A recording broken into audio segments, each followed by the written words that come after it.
You left the revenue projections unlocked. Neil was squinting at the conference room TV like it had personally betrayed him. Jesus, Susan. What if the board had clicked into that tab?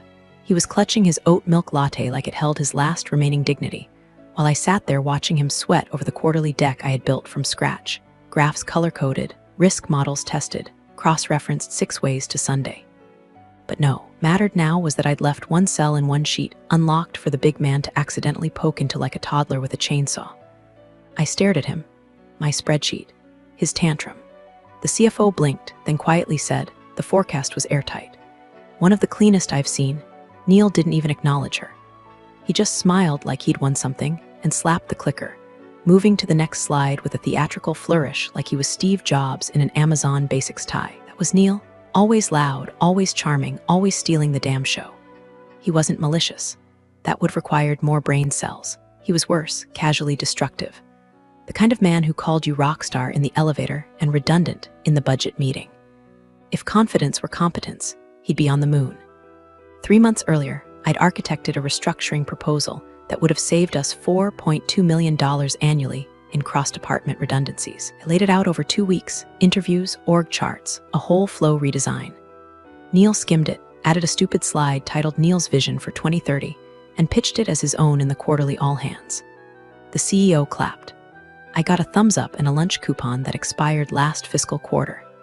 But hey, real quick, while I've got you, if you're into these kinds of stories where the quiet ones don't just bite back, they rewrite the damn script, hit that subscribe button.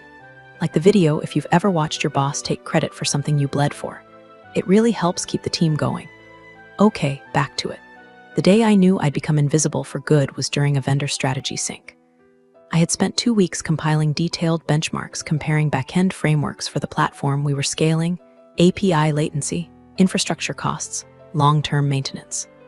The vendor rep, smug guy named Trevor who smelled like Axe body spray and venture capital, looked at me, nodded, then turned to Neil and said, "Love the analysis, man. Super comprehensive." Neil didn't correct him. Of course he didn't. He winked. Said, "Yeah, we like to think ahead here." That's when something inside me stopped twitching and just went still. Not rage, not sadness, just silence. Like my brain clicked into power-saving mode. I realized I could work triple overtime for the next 10 years and still be Neil's girl on the org chart. To the outside world, I was a data analyst on paper. Internally, I was the scaffolding Neil clung to while pretending to fly. I'd quietly authored the internal integration logic for our flagship platform, built the compliance flow that kept us SOC2 clean, and had written large chunks of the business continuity policies during a previous acquisition. I didn't sign my name on most of it. Neil always said it mudded the hierarchy. But buried deep in the last merger's transitional appendix, in a section nobody reviewed after legal approved it, was a clause I had slipped in. It was innocuous, bureaucratic, titled Continuity Oversight Responsibilities, and logged under Schedule D. That clause meant nothing unless the company was ever sold again. Then it meant everything, and I made damn sure it had my name on it, out of revenge. Not at first. Back then, I was still just trying to be seen. Still hoping Neil would one day say, "This was all Susan." Instead, I got a ceramic mug with the company logo and a thank you email signed Best Neil. The kind of thank you that lands in spam. The HR rep, Karen, of course her name was Karen, gestured to the beige vinyl chair like she was offering me a seat at my own funeral. "Susan, thanks for coming in on such short notice." Her voice had that overly rehearsed softness HR people use when they're about to stick a knife in your ribcage and call it strategic alignment. Neil was already in the room, leaning against the file cabinet like he owned oxygen. He didn't look at me, just sipped his coffee. "I'll let Karen walk you through it." She launched into some speech about departmental realignment and resource optimization while handing me a 3-page PDF titled Analyst Role Transition Package.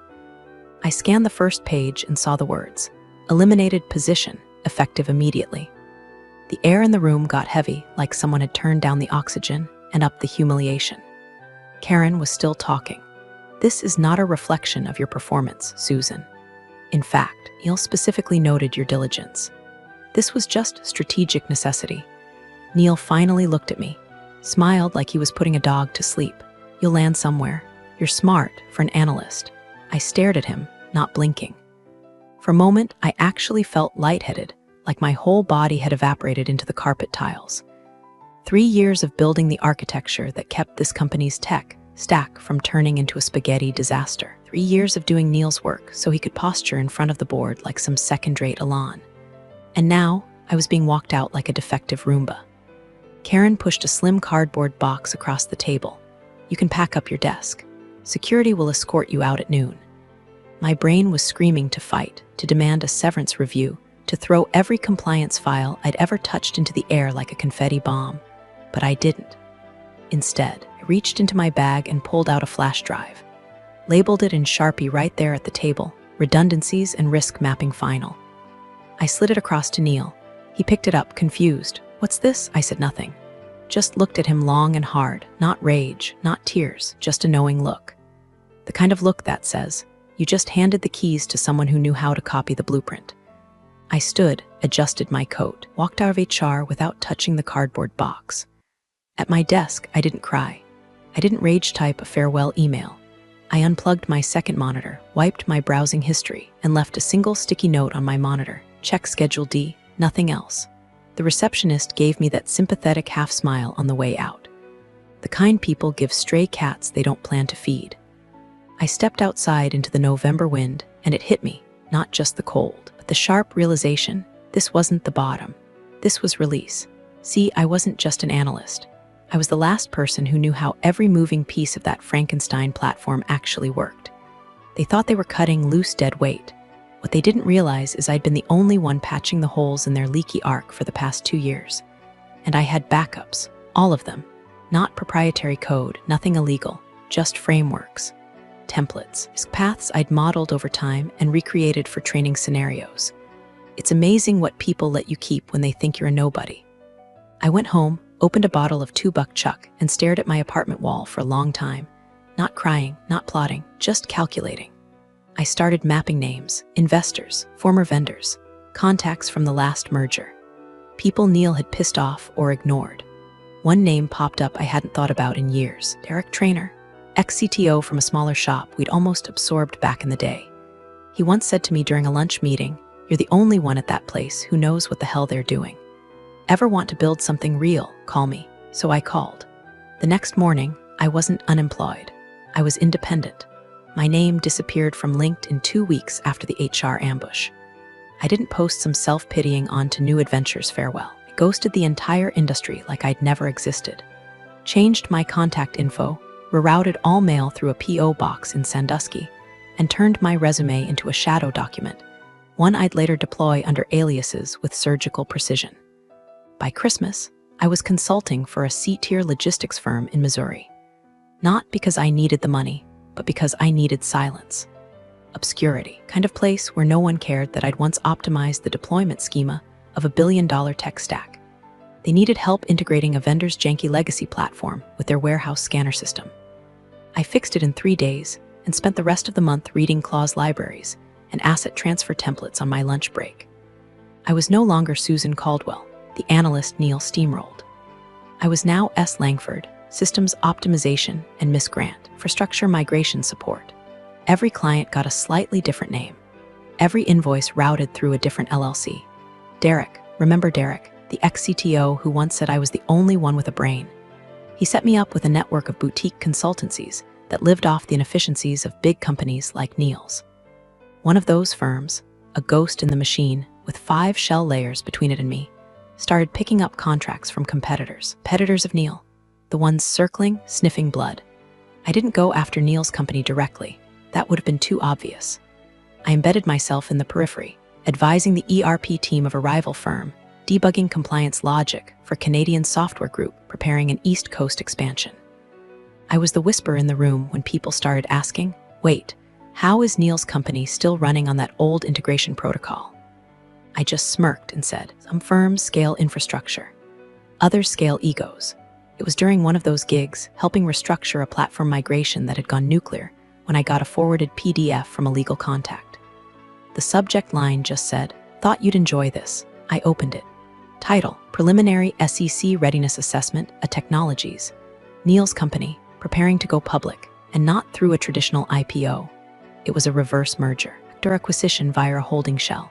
Sneaky, quick, perfect for scrubbing legacy oversight and old skeletons, except they'd missed one. In the original merger documents, the ones I'd helped draft years ago, there was a clause that tied continuity compliance to a named officer. Schedule D. Most companies treated it like filler. But it wasn't filler. It was an override mechanism for change of control events. If the named person didn't sign off, the deal stalled. If the named person flagged material risk, the payout clauses could freeze. Guess who was still listed? Susan Caldwell. That name hadn't appeared in any active system in over 8 years. It lived buried in a scanned PDF uploaded during a rushed post-merger document dump. Nobody checked those files. Nobody except me. I downloaded the document again, verified the metadata, confirmed the timestamp. The clause had never been amended, never reassigned, was legally intact. That clause was a landmine, one no one knew they were walking toward, and I held the detonator. I didn't smile, didn't gloat, just opened a new tab and typed, Delphi Partner Holdings Acquisition Portfolio Executive Team. Third name down, Sarah Grant, Chief Strategy Officer, my married name. And just like that, the game board reset, not with fury, not with vengeance, but with precision. The kind of cold, clinical satisfaction you only feel when you've spent years watching someone build a house of cards on a table you designed. And now, I was the one pulling the legs out from under it, one clause at a time. It started with a quiet dinner in Baltimore.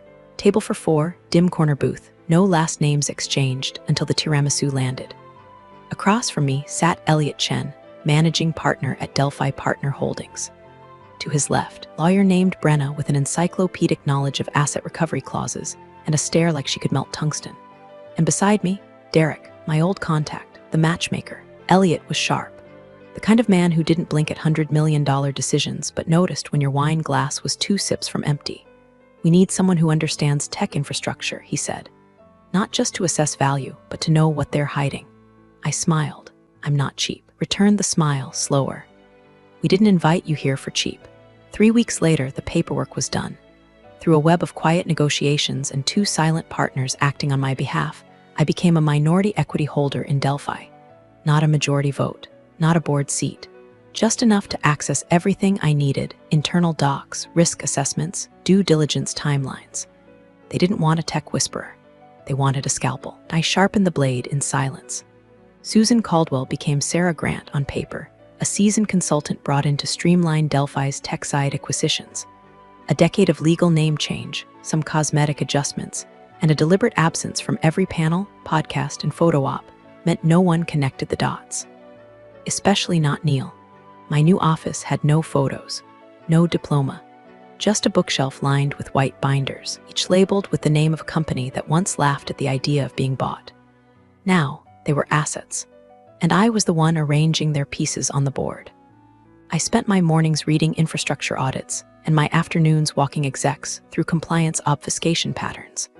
But in between the meetings and the mergers, I was focused on one name in the acquisition pipeline: a Technologies, Neil's firm. Delphi's analysts had already flagged the company as a high-value target, lean on paper, bloated in practice, with just enough buzzword polish to make them a desirable trophy for a PE firm looking to flip in 18 months. They didn't know the rot beneath. Not yet. I slid into the project naturally, offered to run point on the acquisition structure since I had some familiarity with the architecture. No one questioned it. Not when you wore tailored suits and spoke in confident sentences that ended in outcomes, not opinions. At our first internal planning meeting, I ran through a list of potential risk indicators and flagged 3 items as incomplete. No drama, just enough to buy time. Elliot looked at me across the table. Do you think this deal is viable? I kept my voice flat. Depends how much smoke they're blowing. Inside, I was already rewriting the playbook.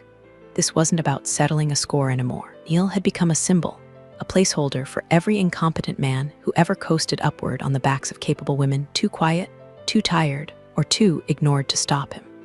Control wasn't just about getting even. It was about becoming the last person in the room with a signature that mattered. So I played the part. PowerPoint decks, equity forecasts, quiet nods in boardrooms that smelled like cedar and litigation. Neil's name came up often, usually attached to phrases like charismatic leadership and fast-track innovator. I let them talk, let them believe they were discovering him for the first time. All the while, I was 3 moves ahead, already mapping the precise moment his payout would dissolve into ash. already waiting for the meeting where his lawyer would read the clause he hadn't reviewed, the one I'd written. This wasn't a comeback. This was a takeover. Press release dropped on a Thursday morning. Delphi Partner Holdings announces intent to acquire a technologies in $400 million strategic transaction. Neil's grinning mug was front and center on TechCrunch, flanked by two junior executives trying to look important and failing. The caption read, CEO Neil Granger celebrates a landmark deal that will propel innovation at scale. Innovation at scale. Jesus. Inside Delphi, the deal was in full swing. Risk teams parsed compliance spreadsheets, finance huddled over valuation models, and I walked the halls like a conductor holding a silent baton. No one questioned my presence. When you speak softly and carry a 12-tab Excel, people tend to assume you know what you're doing. Neil, naturally, was insufferable. During our first joint meeting, kind where the acquiring firm and the target company play nice over stale pastries and muted egos, he entered late, shaking hands like a game show host. "Sarah, right?" he said to me, extending his hand. "I've heard great things." Likewise, I said, shaking his hand with a grip I made just a hair too firm. He didn't flinch, didn't pause, not a flicker of recognition. Just a salesman's smile and a nervous glance toward Elliot, hoping to stay in his good graces. I watched him talk, same cadence, same buzzwords, but older now, a little thicker around the waist, a little shinier in the scalp, still performing, still oblivious, still flying on wings I'd soldered together 10 years ago. After that meeting, I kept my distance. Let the analysts and lawyers do their thing. My job, publicly, was to oversee infrastructure alignment. Privately, I was watching the trap tighten. It came from a 25-year-old kid named Dev, sharp, awkward, obsessed with documentation. He slid into my office one afternoon holding a printed clause flagged with neon green highlighter. "Hey, so I was cross-referencing the asset continuity files from their 2013 merger, and I found this weird clause in Schedule D. Something about a continuity oversight officer." My pulse didn't even twitch. I looked at the page. I could have recited it from memory. I had written it, after all, but I played it cool, flipping the page like I was seeing it for the first time. "Oh, that?" I said, tapping the margin with my pen. "Standard language back then. That clause has never been triggered." Dev squinted. "Yeah, but it's technically still active and it doesn't list a role. It lists a name. Isn't that unusual?" I shrugged. "Not if the name was internal and transitional. Legal usually scrubs that during the next restructure. Probably got overlooked. Flag it, but don't prioritize it." Nodded, half satisfied, and left the file on my desk. As soon as the door clicked shut, I flipped the page again and stared at it. Continuity Oversight Officer, Susan Caldwell, not Sarah Grant, not the me I was now. The me he erased back then. It was still there. In print. In the version of the document their legal team uploaded during diligence. And no one had caught it, not their CFO, not their counsel, not Neil, not even Elliot's people yet. Could feel it then, like a storm humming just beyond the horizon. Not panic, not glee, something colder. Like holding a chessboard mid-game and knowing every piece is exactly where you placed it years ago. That clause was my ghost in the machine. If the merger finalized, the payout to Neil and his senior team would hinge on clean compliance. Any irregularity flagged by the continuity oversight officer could freeze executive disbursements pending investigation. Only one person could authorize the override, me. But I didn't tell anyone that, not yet. Instead, I joined the next strategy sync, nodded at the numbers, approved the system's mapping. Neil laughed too loud when the VP of M and made a joke about riding this deal into early retirement.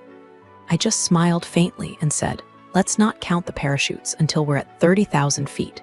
He didn't get it. None of them did, because while the room saw a $400 million transaction, I saw a detonator, ticking.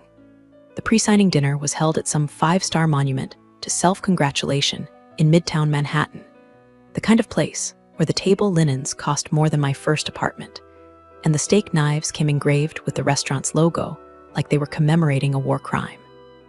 Neil was already 2 whiskeys in by the time I arrived, galing the head of Delphi's M and a team with a story about how he once rewired the entire product strategy in a weekend, because, of course, his own mythology had to be airbrushed one last time before cashing out. I took my seat near the end of the table, 2 places down from Elliot, perfectly positioned to observe but not intrude. The place cards were embossed in gold. The wine list was older than most of the interns running their due diligence. And Neil was glowing, loud, polished, absolutely certain he was about to cross the finish line in triumph. To legacy, he said, raising his glass as the main course was served. To vision, perseverance, and to the team that made this happen. Some of us will stay. Some of us will sail off into early retirement. But what matters is, we built something worth acquiring. The table erupted in polite clinks and murmurs of agreement. Cameras weren't allowed. You could practically feel him posing for one anyway. His cufflinks caught the light. His ego filled the room like fog off the Hudson. What mattered most was what he didn't say. No mention of the platform's shaky core. No mention of the continuity clause buried in Schedule D. No mention of the name he'd once dismissed like a smudge on his dashboard. I watched him toast himself, watched the board members nod like bobbleheads I used car lot, took another slow sip of my wine. Shadow something something, tasted like prelude. At one point, Delphi's lead counsel, a guy named Rick who always looked like he'd been born in a tie, made a passing comment to Neil's own attorney. "Did you get a chance to review the merger continuity terms in Schedule D?" he asked with a grin, clearly not expecting much. Neil's lawyer, young, tanned, the cocky veneer of someone who just barely passed the bar and then married into a country club, snorted. "That clause? It's boilerplate. Legacy appendix stuff. Hasn't been used in any deal I've seen in 5 years." Rick raised an eyebrow, still, worth flagging for the closing memo, just in case. Neil's lawyer shrugged. "It's not enforceable without a material risk event. And even then, it's symbolic at best." Symbolic. The word hung in the air like a match above dry grass. Caught Elliot watching me. Just a flicker. He didn't know the full story, but he knew something was off. He always did. I offered him the faintest smile, one that said trust the silence. He gave a slow nod and turned his attention back to the table, where Neil had launched into another tale, this one involving some fabricated story about rejecting a Google buyout to stay true to our vision. It was like watching a man plan his own parade while standing on a trapdoor. I didn't say a word, didn't raise any objections, didn't even mention the Analyst report that had flagged the clause. Why would I? The pen wasn't in his hand yet, the deal wasn't signed. And Neil, so sure of his place in the pantheon of tech geniuses, was too busy practicing his victory lap to notice the floor crumbling beneath him. I sat back, folded my napkin, and waited. Let him bask. Let him toast. Let him write the final chapter of his own myth, because tomorrow I'd be holding the red pen. The boardroom at 9th and Lexington looked like something out of a Cold War movie. Long mahogany table, 12 leather chairs on each side, water pitchers that hadn't been used because everyone had their own overpriced bottle flown in from some Scandinavian glacier. The merger packets were laid out in front of each seat with military precision, tabs poking out like colored flags of surrender. At the head of the table sat Elliot, calm, unbothered, tapping his Mont Blanc pen against his notepad. I was 2 seats to his left, perfectly positioned to observe, intervene, or detonate, whichever came first. The clock on the wall read 8:58. Neil walked in at 9:01, wearing a suit 2 shades too bright and a smile 10 watts too strong. "Gentlemen, ladies," he called out, hands raised like he was accepting an award. What a day. Let's make history, shall we? Eyes did a victory sweep of the room, nodding at board members, fist bumping his CFO, giving a corny double point to the junior compliance officer from Delphi's side. And then he saw me.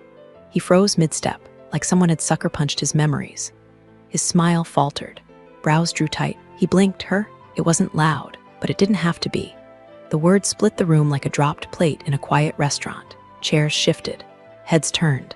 Even Elliot looked up. Delphi's lead attorney furrowed his brow, scanning the nameplate in front of me as if maybe it had been swapped in the night.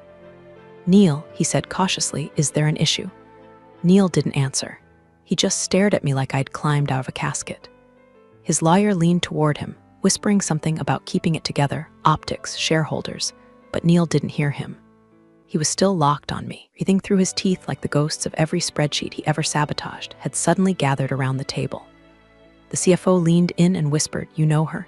Neil's voice was hoarse. She's just an analyst from way back." I smiled, not big, not smug, just enough to let him know the game he thought he'd already won had just gotten new rules. Elliot looked between us, then back at me. "Sarah, should we continue?" I gave a slight nod. Of course. If all waited long enough, the room stilled. Neil was visibly sweating now, dabbing his forehead with a napkin like it owed him money. The lawyers resumed their positions. The stack of merger documents was passed around. But no one looked at Neil the same way, because something had shifted. The confident CEO had cracked, right there in front of everyone, and no one understood why. Not yet. but they felt it, like the moment before a thunderclap, like the weight in the air before a bridge gives out. Neil glanced at the documents as they slid toward him, his eyes darting like a man searching for the fire exit in a room he just realized is full of gasoline.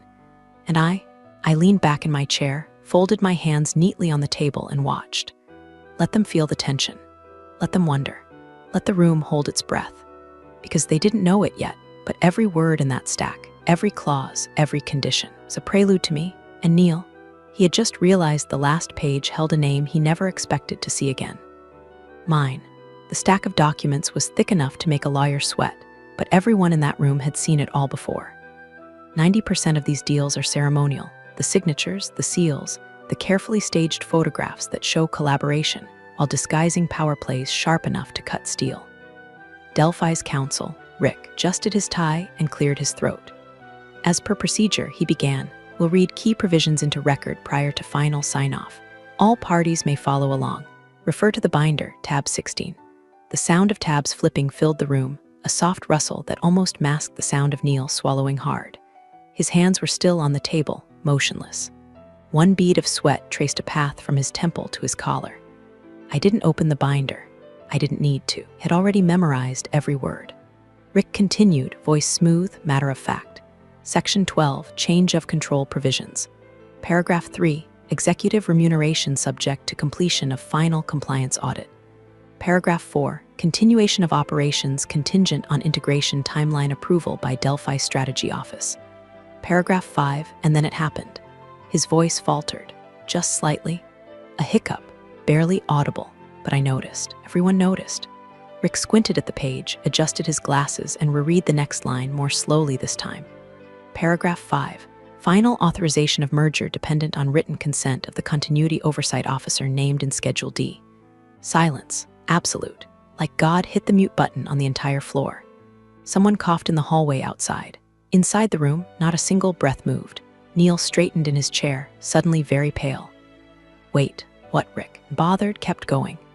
Schedule D, he said, flipping the page, lists the Continuity Oversight Officer as Susan Grant. He paused, blinked. Then read the rest, nay Caldwell. Neil's lawyer dropped his pen, literally. The clink echoed across the boardroom like a gunshot in a church. Rick looked up slowly. His eyes met mine. And then, for the first time that morning, everyone turned to me. I didn't speak. I didn't nod. I didn't gloat. I simply sat there, spine straight, palms resting on the cool wood table, expression carved from marble. Susan Grant, nay Caldwell, the woman they erased, the just another analyst, the nobody with the flash drive. Now the final gatekeeper. The air went heavy again, the kind of weight that presses down when everyone realizes they've walked into a room they thought they understood, only to realize they were guests at their own execution.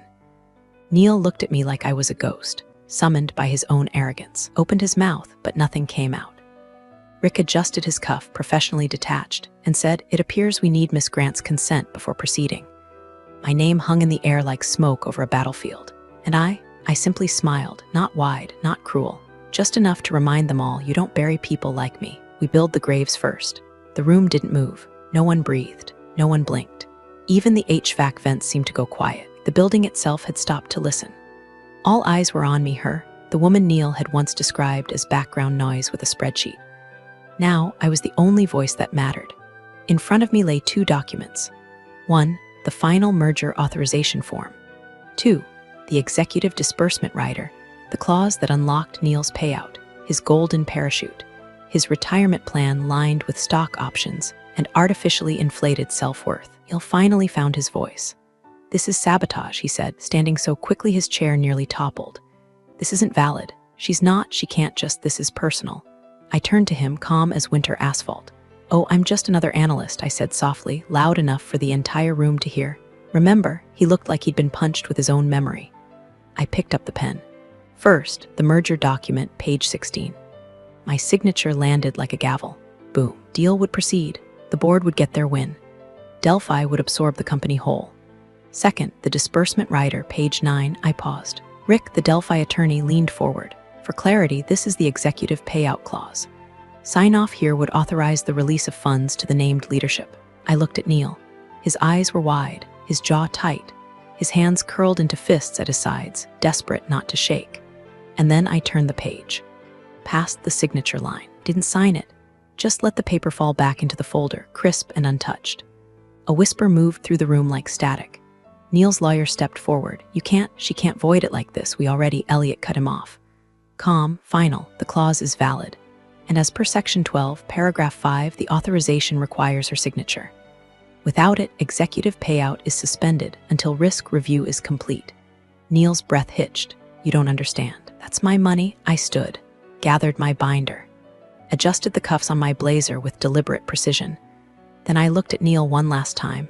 No, Neil, it's the company's money. You just assumed it came with a bow and a thank you card. He moved like he might lunge forward, but he didn't. Couldn't. Because even in his fury, he knew this wasn't personal sabotage. This was legal architecture, kind I used to build while he was busy memorizing buzzwords and planning his next LinkedIn post. Behind me, the sound of final signatures resumed, pens sliding across paper, deals closing, history being rewritten. I didn't stay to hear it, didn't wait for the fallout or the realization on the board's faces or Neil's inevitable collapse into a tantrum and legal threats. I walked out. No goodbye, no fanfare, just the quiet click of my heels down a hallway that, for once, didn't echo with someone else's name. Funny thing about being invisible all those years, you learn exactly where to place the trap. Thanks for joining the fun, you office survivors. Subscribe for more switch-flicking drama. Let's make your former coworkers sweat.